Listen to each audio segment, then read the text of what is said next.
let's go from his oldest project to his newest. Okay.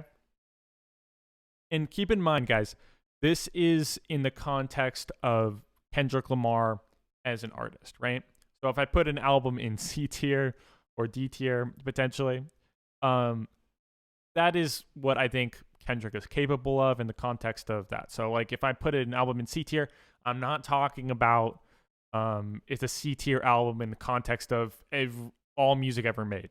Okay, I'm not saying it's a C tier or D tier album. It's a C tier or D tier album for Kendrick. Hopefully that makes sense. Let's start with Overly Dedicated. So, right now I think, it's generally agreed upon. It is a mixtape, so it's hard to put it to the same standard as a studio album because it's a mixtape. He released it for free.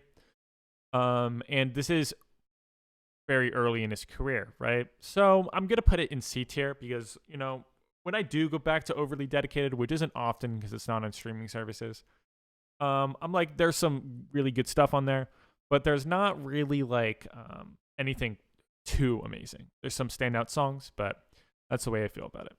Section 80.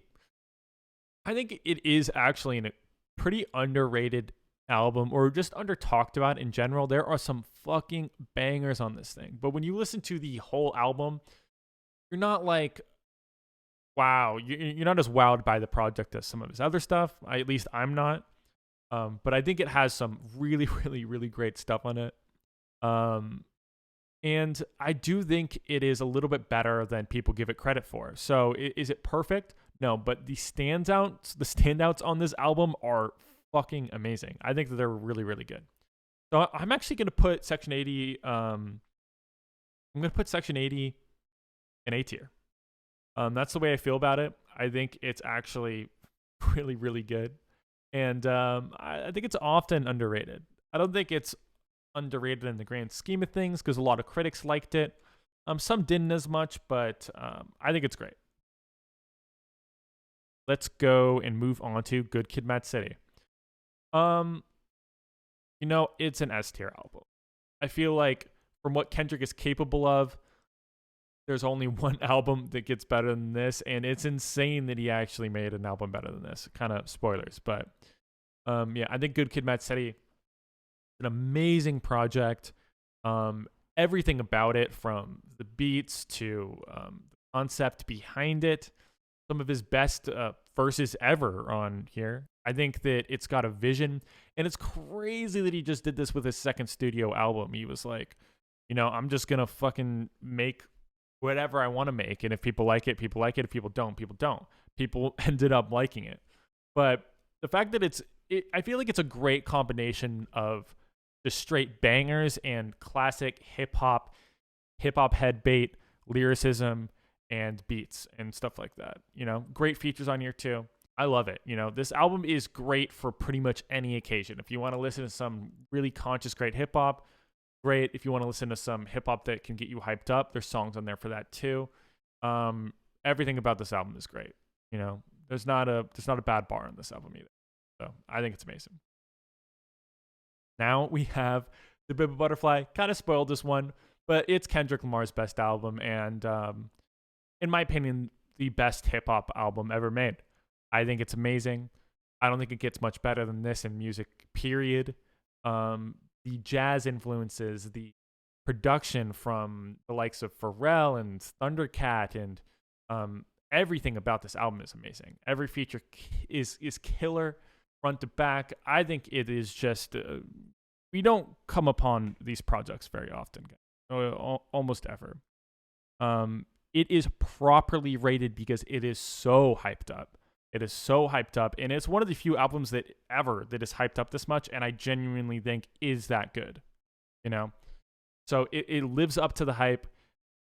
I think it's amazing. Not a single other album on planet Earth sounds like this one. And yeah, it's a one-of-kind piece of art. I think it's great. Mona Lisa of hip-hop music. Whatever you want to call it. I think it's brilliant.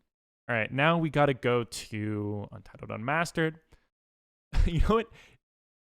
I don't want to use the term. I do hate using the term underrated, even though I think I've mentioned it already in this video. But I'll use the word under talked about, under discussed. People call this album like leftover TPAB stuff all the time. It's just leftovers from TPAB, and it's not technically a studio album. It's a compilation of stuff that are kind of B-sides from TPAB. I think most of the stuff on here actually is leftovers from TPAB, but it doesn't sound like a B-sides record. I think it's more than that. Not only leftovers from TPAB, because when you put this album together and you listen to it, it's fucking great. It's great. And I feel like there are stuff, some of the songs on this album have some value that I feel like they're, it's a good addition to TPAB. If you want to listen to more TPAB is an hour and 20 minutes long or something like that, And sometimes after I finish that album, I'm like, okay, well, what else can I listen to like this? That's Untitled Unmastered. I feel like it does stand alone. If TPAB didn't exist, I think it's amazing. All right.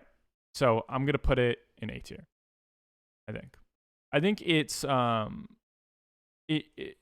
some ways, I think it offers something a little bit different than Section 80, but do I think it's a better album than Section 80? I don't know. It's hard to say because it is kind of mostly B-sides.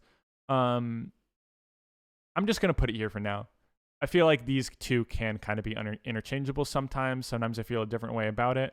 But as far as importance in his discography, not saying that that's exactly what this list is, but I think these, since TPAB exists, I think Section 80, if I had to have one album be deleted, I don't think from space and time, I don't think it would be Section 80. I think it would be Untitled Unmastered. So yeah.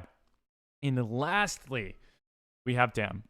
And some people might be a little bit upset about this for me. And I've talked about before in one of these rankings that not every album needs to be cohesive, okay? There can be an album that doesn't exactly flow perfectly or can sound like a compilation of songs, and it doesn't hurt the album. But as far as like an album that I want to listen to in full, Damn ranks around B tier, in my opinion.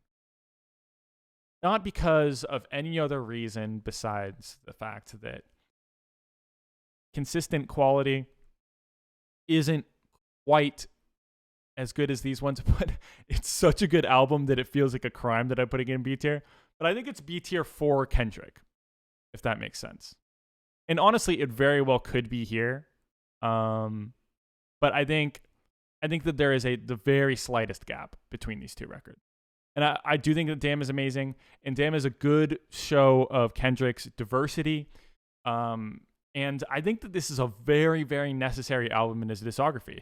It shows that Kendrick can be a fucking hip-hop star, not just a hip-hop artist, But I think to show that he can make these total, like, bangers that you can play on the radio, and then I can listen to, I can throw in this album at a fucking party. That's sick. I'm not going to do that with any of these albums.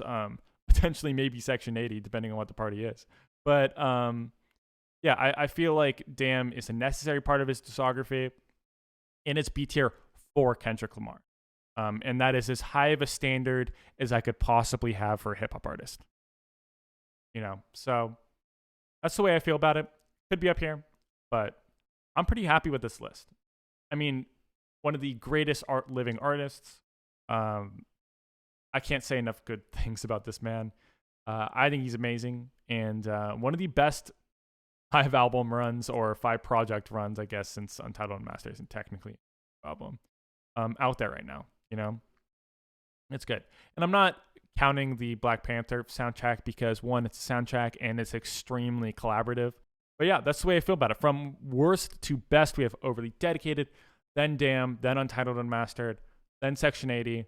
Then Good Kid, Mad City, then To Pimp a Butterfly, and there we are. If you're happy about this list, good for you. If you're unhappy about this list, I'm sorry.